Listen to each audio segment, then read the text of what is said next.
Have you ever looked up into the night sky and wondered about the vastness of the universe? Have you ever gazed at the stars and pondered your place within it all? Now, I know that sounds pretty crazy, but stick with me here because I think this is going to be a really interesting conversation. But what if I told you that these dimensions are actually an illusion? What if I told you that there's something even more fundamental, something that underlies these three dimensions? So if you were to travel in the upward direction, you would actually end up coming out somewhere on the left. In other words, you would be traveling through time. We're like puppets dancing to the tune of the universe. This means that the universe is actually a closed loop, and all of our tomorrows are really just our yesterdays. Because in the grand scheme of things, we're all just one big, beautiful, ever-evolving illusion. You can just sit back, relax, and enjoy the show.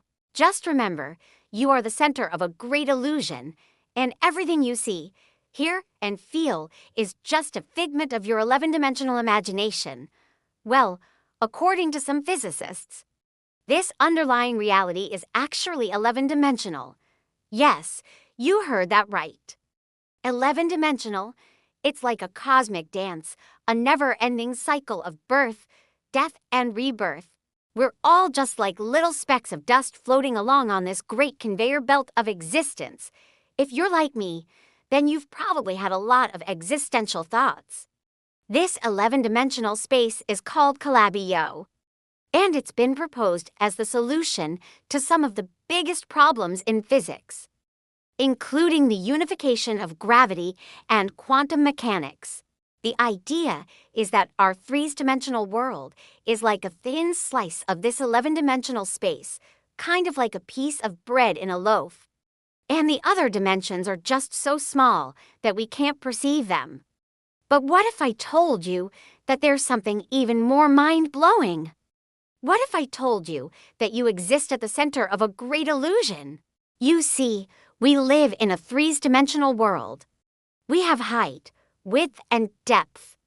Now, I know that seems impossible, but just bear with me for a second.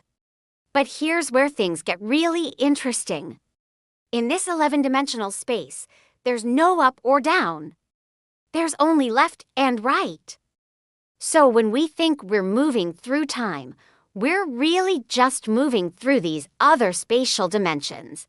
And while we may think we're in control of our lives, our decisions, and our actions, it's really just this 11-dimensional space dictating how we move. But don't worry, you don't need to worry about all this too much. So next time you look up into the night sky, remember that you're not just looking at stars. You're looking at the past. You're looking at yourself. Thanks for watching. See you next time.